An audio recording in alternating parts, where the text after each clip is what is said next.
Ladies and gentlemen, independent Americans around the country and around the world, summer is here, and it's going to be a hot one full of heat and drama and controversy.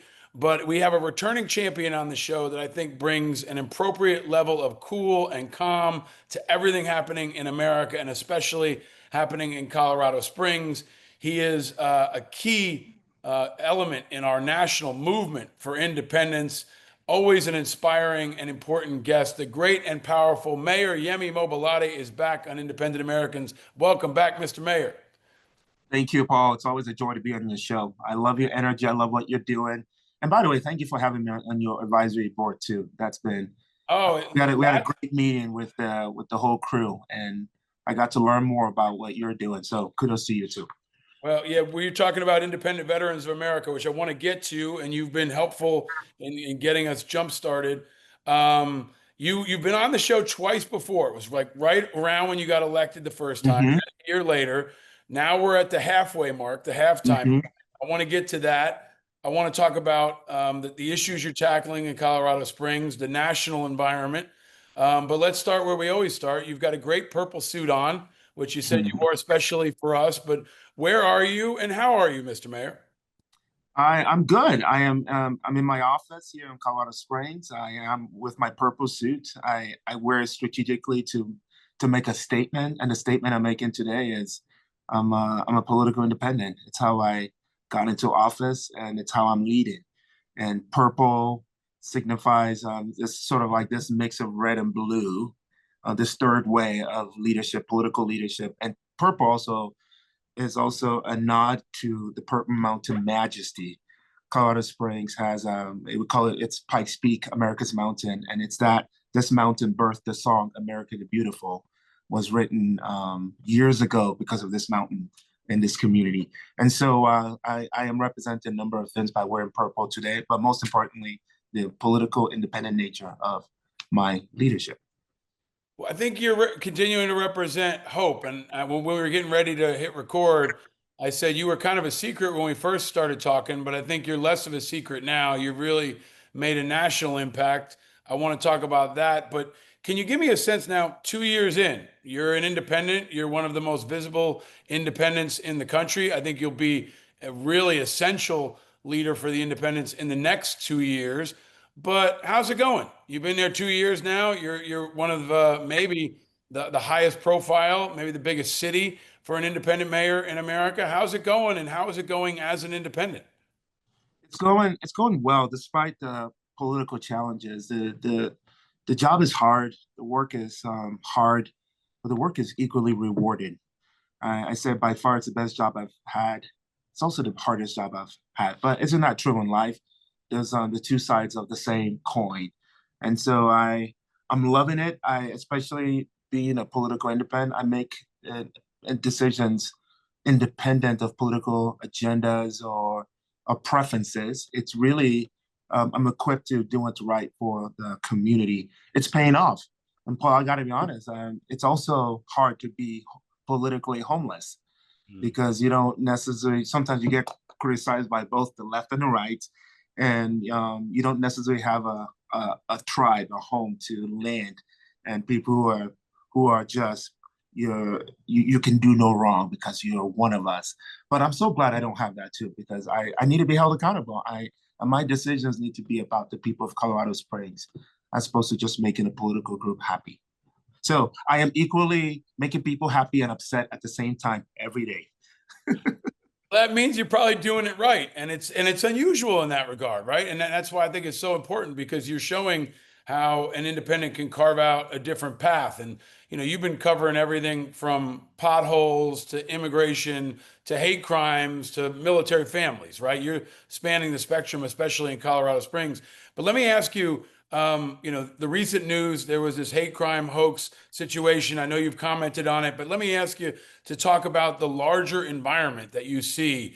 You've been the focus of hate of all kinds. There's people in your community that are focus of hate. There was a violent, brutal murder of two young Jewish leaders in DC this week. A Right. lot of folks are scared. A lot of folks are looking for leaders who can tackle hate and bring people together. Can you talk about how you're approaching that in Colorado Springs, which is Uh, a uh, very diverse community and at the epicenter of a lot of collision points? Paul, that's a great question, and thank you for asking me this one in particular. I never thought one of my leadership strategies, especially in this politically charged climate, would be to be the adult in the room. I, I say it almost every week to my core team of leaders. We have to be the adult in the room. And what does that mean? You know, when these, for us in Colorado Springs, we've had the migrant situation and the rumors of buses showing up. And how do we, are you a sanctuary city? Not a sanctuary city. You talked about the hate crime hoax and during the campaign and how when that was done, when that stunt was done, you know, I had the NAACP calling me, wanting to do protests and marches, and I'm going, stop. Let's not overreact. I mean, we have downtown businesses. I'm a downtown business owner.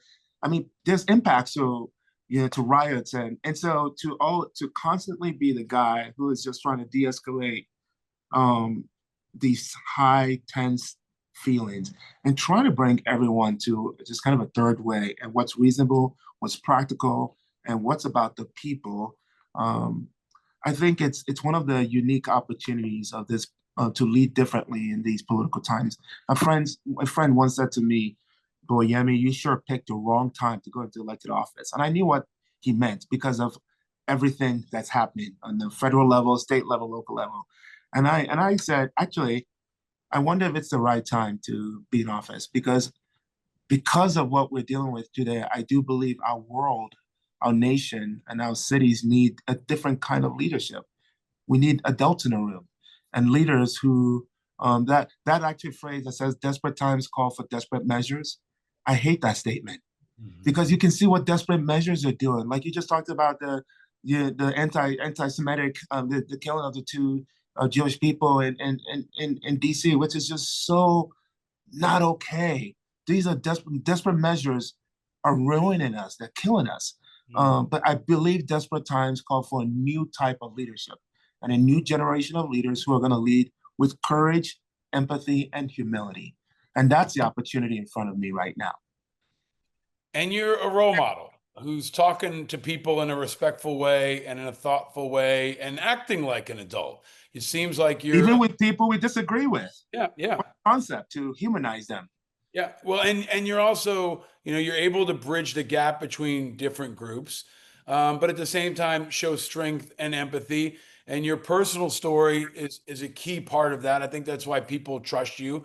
You're nice. Every time I talk to you, you're a nice person. You're not trying to dunk on people for political points. And you're the kind of leader that I think our kids could look up to. But Oh, you're thank you. stepping into the breach. And maybe the best example of where you're going to catch heat, but you can be a source of leadership is on the immigration issue, right? Where Yeah, liberal people in your city are pissed off because they think you're being too hard. Maybe conservative people think you're being too soft. And you yourself have been an immigrant. You came, I think, under a student visa, right. right? But can you talk about the recent No, incident? that's You that's want that to, that's how a do you want to fascinating one. explain it to the rest of the country that doesn't understand what happened? And what can we learn from this to inform the rest of the country on maybe to have a different approach? Oh, I feel like you know me so well. It's almost scary. It's almost scary. No, that's a great example. Another great example is law enforcement, and just to watch um, my police department, the bridging of the relationship between the men and women in blue, who I love and adore, and the communities in my city that historically has had challenges with the men and women in my blue in blue, to now see them actually hugging each other. It is so cool. But to get into the immigration issue, I feel like I'm uniquely positioned to be in the middle of this conversation, and in many ways to be the ones that people are throwing tomatoes at. Because to the ones on the right, I'm not, to your point, I'm not hard enough. To the ones on the left, you're not compassionate enough. I believe that we're a nation of immigrants, and I also believe we're a nation of laws. Two things can be true at the same time. And frankly, the conversation around immigration for many of us immigrants is frustrating because right now the immigration story somehow is now tied to criminal behavior. And there are a lot of immigrants in this country who are kicking ass, who are doing great things, who are starting businesses, and like me, running for office, who are giving back. And that is the true story of immigration, not criminal behavior. One of the things I've been saying lately is that, do you know that the Melania Trump and I came into the country the same year, 1996? Hmm. And she's got her own immigration story of becoming the first immigrant first lady. We got to do a better job at celebrating the good stories and not get right now the immigration story is caught up in the world of politics. And so I get to be in a unique place to say immigrants are showing up. They're doing a lot of great things for this country, even in the military. And by the way, it doesn't matter who you are, whether you're US born, naturalized, legal immigrant, or undocumented immigrant. If you commit crime, we will hold you accountable. And I'm not apologizing for that. That is my first number one job as mayor of this great city, is to keep our city safe, because a safe city is a great city, and a great city is a safe city. And so, and that's a role of government on a local level, on a state level, and certainly on a federal level. And that's why we have our military partners who work to keep our nation safe. Because if we don't have safety, we don't have anything. Can we drill down on that point specifically though? You've said if you're here illegally, you're breaking the law, right? And Absolutely. I don't want to put words in your mouth, but I'm paraphrasing, If but you're here illegally, you are breaking the law. and so what does Mayor Yemi propose as a solution for those people? How do you meld this compassion and strength and understanding and abiding by the law? And you're in a unique position because you came here yourself as an immigrant, so you I can came here speak from myself. authority. So Yeah. so what does right look like for America when someone's here illegally in Colorado Springs, as an example? And that's a tension I feel with even undocumented immigrants, is that they're here for the same reasons I came. They're here for opportunity, for to make life better for their families. The same reasons I had the opportunity to come here, it doesn't change. Now, some people come for the wrong reasons, and we got to keep the bad guys out. Whoever you are, especially if you're undocumented, if you're here illegally and you're committing crime, I have zero tolerance for that. Now, the data also shows the number of people here, undocumented immigrants who are here illegally, but are also contributing to the economy. Especially states like California and Texas are benefiting most from, especially in construction and agricultural. If this country deported every single undocumented um, immigrant in this country, you're going to see a huge impact economically. So I wish the federal government would come up with a solution that would take the ones who are paying Social Security, paying taxes. And by the way, when you're an immigrant, you're paying to Social Security, you don't get anything. So even as a green card holder, I didn't have access to anything. So they're paying into our nation's Social Security, and many of them are not going to get anything back unless they become a naturalized citizen. But we got to find a way to make them whole, for the ones who are contributing to the economy, for the ones who are now second and third generation, but are doing right by this nation, but have illegal status. We got to figure out a way to make them whole. Now, for the ones who are here, who are just taking, and committing crime, I believe we got to kick What it. about the one, Mayor Yemi? What about the one that's in the crosshairs right now for Donald Trump, which is birthright citizenship? He's now, attacking the idea of birthright citizenship. Where do you stand on kids that maybe have parents that are here undocumented, but they're born in America? Where do you stand on that? And that's I don't know if any blanket solutions are. Um and that's a it's complicated. My youngest sister was born in the US. So she's an example of one who actually the only one in the family who had birthright citizenship, and she's kicking ass in Houston, Texas, working for Chevron, and a leader at her church, and just doing a lot. So I now that's the question is really a question for the feds, and it's a question about our constitution. And so I don't believe this is what I love about this country. We're a nation of law. So I know there's a lot of conversation around that, but ultimately that's a constitutional amendment and decision. But I can only speak from my own experience, and that's my sister who who had the blessing of being able to be born here, and she's just doing really well. So if the federal, just to take this all the way through, federal government decides birthright citizenship is no longer a right, and they come for kids in Colorado Springs, what do you do when you're the mayor? Well, I don't believe that would ever happen to begin Okay. with, you know. But at the end of the day, whatever laws that are set in the country, I want to be clear. I rose my right hand and I said I would support the Constitution of the United States, the laws and the Constitution of the state of Colorado, and the laws of the city of Colorado Springs. And I'll faithfully perform to the best of my ability the duties of the position of mayor. And that's what I'm getting back to my original statement. We're a nation of immigrants, or a nation of laws. If the laws change, I will follow through. I have to abide by the laws. And how we get things done in this country too is through the laws. And so we have to make sure that, and this is where our federal partners have to make sure that they're doing that right work of butting heads and doing that battle, attacking the issue, not the person. Big difference. To make sure we have the right laws that, as mayor, I need to enforce. So regardless of what the law is, it is my job to enforce. But if it's a law that kind of gives me pause, you better believe I'd be using my influence on the federal level to make sure that we are enacting the right laws. So building on that, Mary Yemi, people are looking for people, many people in this country, half the country are looking for people to fight back against Trump.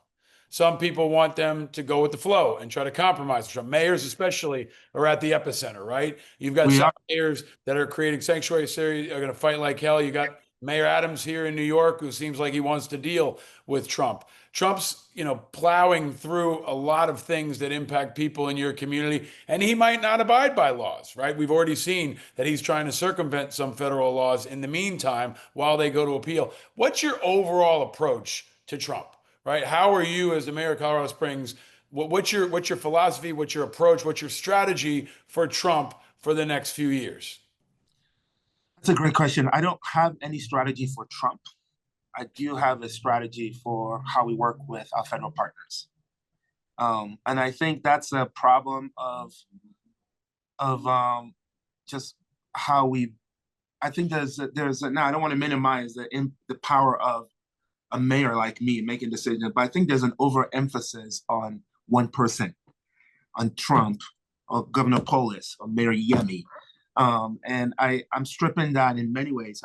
My desire is to have a good, as best as I can, a good relationship with the White House, with DC, to ensure that Colorado Springs benefits from that good relationship. I don't get up in the morning and think about how do I go to war with the president, or how do I come alongside the president as a BFF.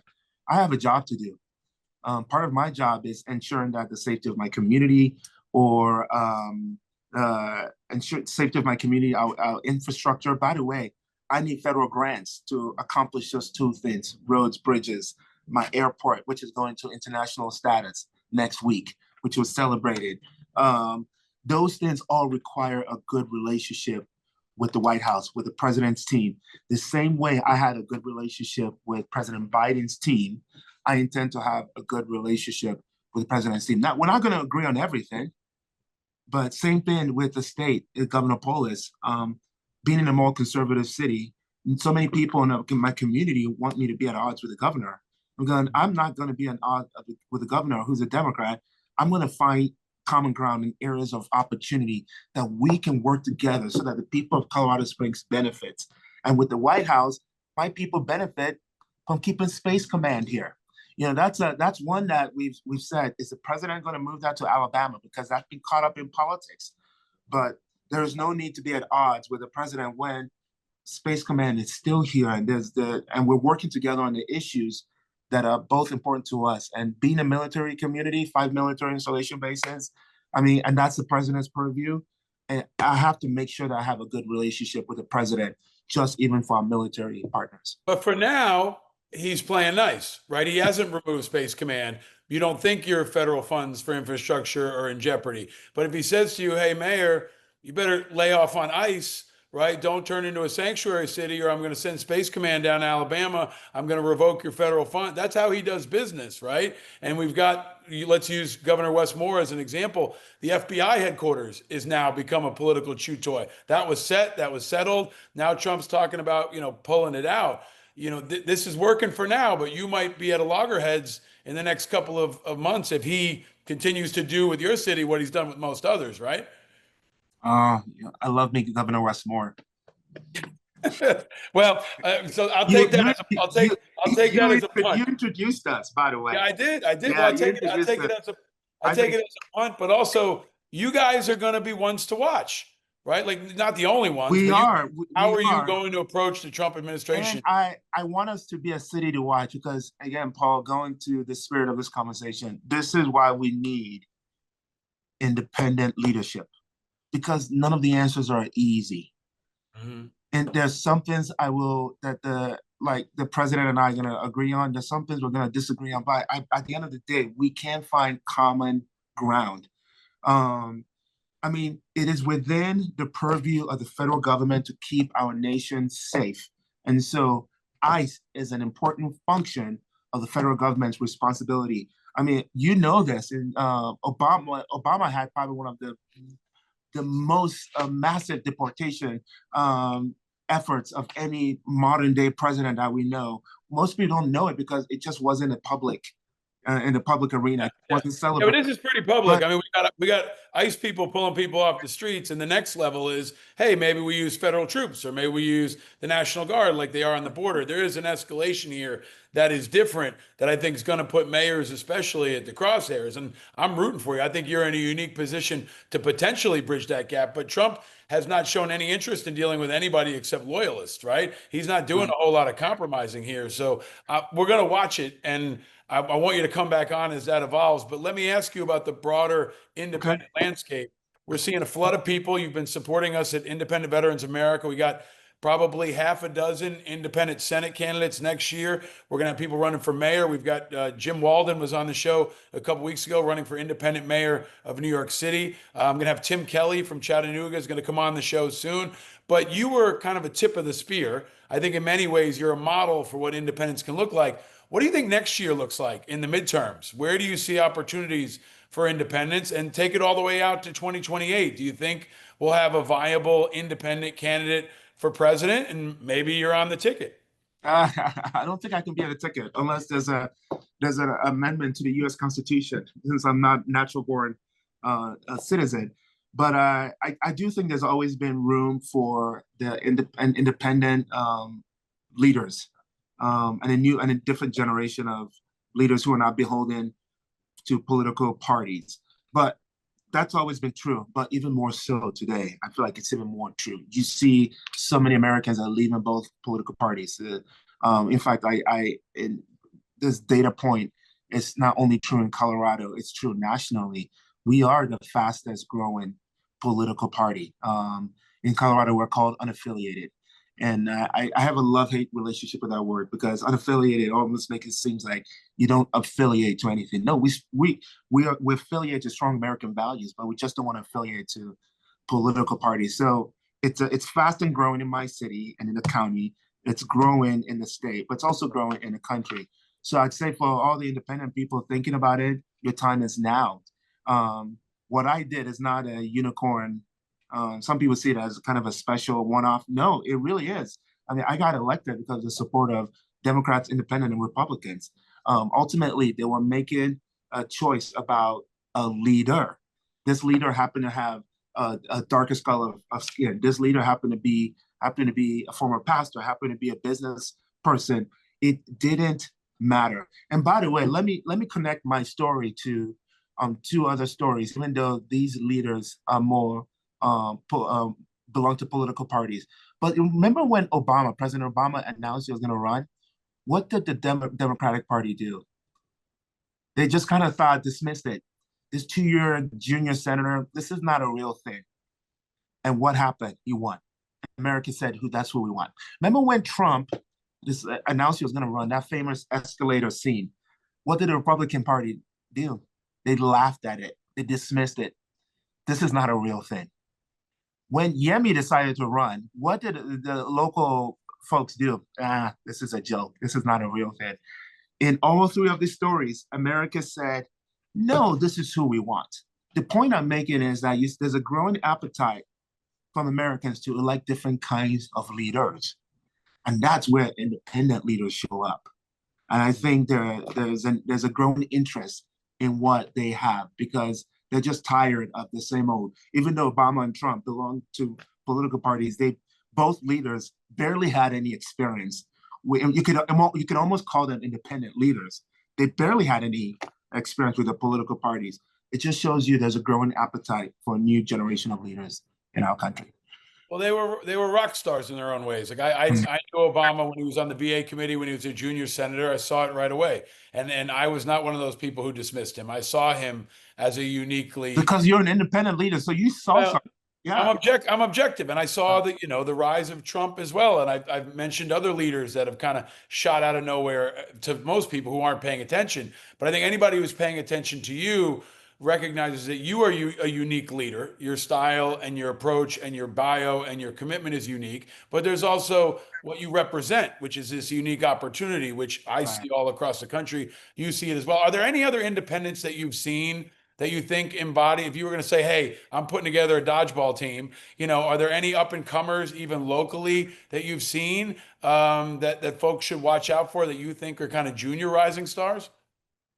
Yeah, locally, I've seen some local elected leaders, whether new ones or ones that are already in office or run again, who are actually leaving the political parties and joining like the Forward Party, which is I don't know if you've ever had Andrew Yang on your show, Yep, yep, but yep. yeah, Andrew has become a friend of mine now, and but it's been interesting to watch this exit. Also, on the state level, the mayor of Fort Collins is no longer a Democrat. She's now part of the Forward Party, and so you're seeing this growing movement of leaders leaving the party and getting reelected as part of independent parties. So I can't speak to it on a national level, and that's one of my yeses when you said come join what I'm doing is because I sort of want to know how this is. I'm dependent on guys like you and Yang and others to kind of bring me to what this looks like on a national level and see if there's any way I can contribute to this movement as well. So selfishly, it's one of the reasons I'm connected with you so that you can help me see what this movement looks like on a national level. I think you're doing the best thing you can do, which is kicking ass and putting points on the board. And it's exciting.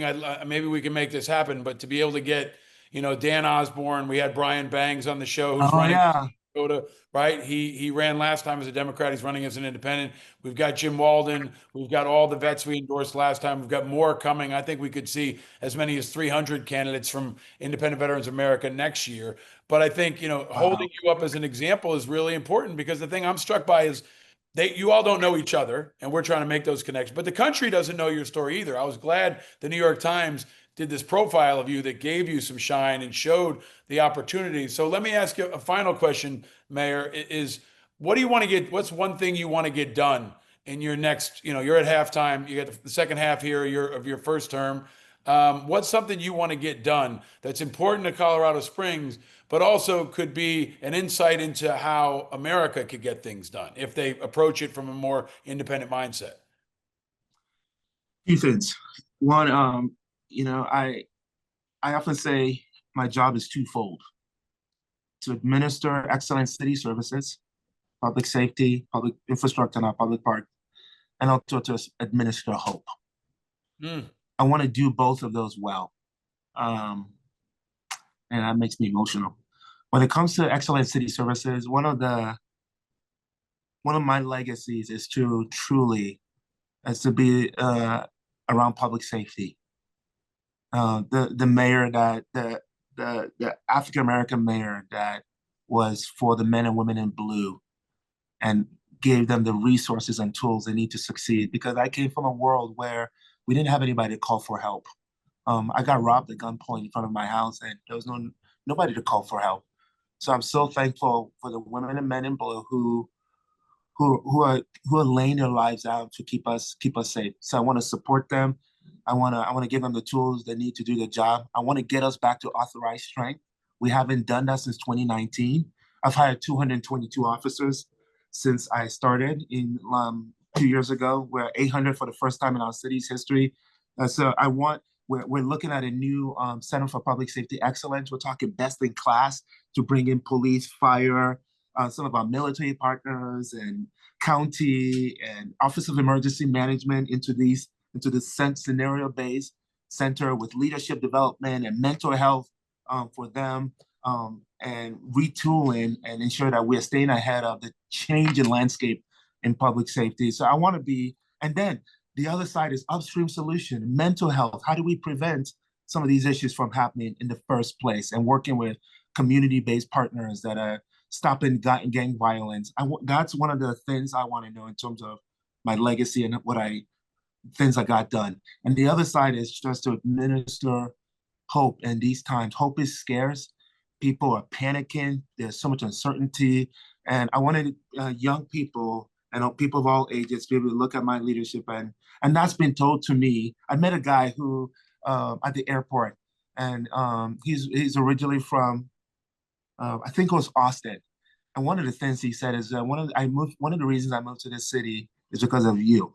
Because Colorado Springs is safer, but also I moved to the city because of you, because you're kind of a leader you're like the grown up. you're middle of the road, you're pragmatic. We need more leaders like you. And so I want people to look at my leadership and go, okay, that gives me hope. And that's the type of leadership that I too can aspire to be, especially with the next generation of leaders. So administer quality services, city services, and administer hope. There you go. I think that is a mantra that we're going to hear from more smart candidates in the next couple of years. It's strength and hope, right? And you embody both of them, and your focus on public safety in particular, I think is going to be really interesting to watch, and your ability to bring people together around solving problems, right? That's what independents can do at their best, is make things work, get shit done, right? And I think, Yemi, you're doing that already. You've continued to inspire. You're getting things done, and you're bringing hope when people really need it. And most of all, you're an example for our kids when we need it, an example for all of us. So I'm grateful for all your time and for your Thank leadership. you. Thank I you for can't coming wait to do back on this. the I can't wait show. to do this again. Hey, I'm working on a book, by the way. It'll be fun to in the future be able to talk about this story to make it more accessible to others. Yeah. Well, that's what we have to do. You have to write a book, and then we have to change the Constitution, and then you run for president. That's kind of how it works, right? You never seems to fail with I your, think, yeah. if it's like a Mobolade and McCraven ticket, or McCraven Mobolade, I mean, I'm putting it out there in the universe. This is the kind of shit that people need to start thinking Hey, about. I thought you were going for Moore for president. Wes Moore for president. He's a Democrat, man. We need an Okay. all-independent ticket, but he's welcome to leave the Democratic Party. I think that would be excellent. But He does lead like an independent. We just have to convince he him to leave. sounded a lot more into. He recognizes the Democratic brand is toxic, and he better Yeah. get from it pretty quickly. So if Maybe he we ran can as an work on independent convincing nationally, him. yeah. Let's work on it together. All right, man. We're going to work on a lot of things. I really am grateful to you and your Oh, it's family good to see you. and your Thank you. team for your continued sacrifice. The great Mayor Yemi Mobolade, thank you for all you do. Keep bringing that hope and strength, sir. We Thank appreciate you. you. You too, Paul. I look forward to seeing you soon. Thanks for all you do. Thank you, sir.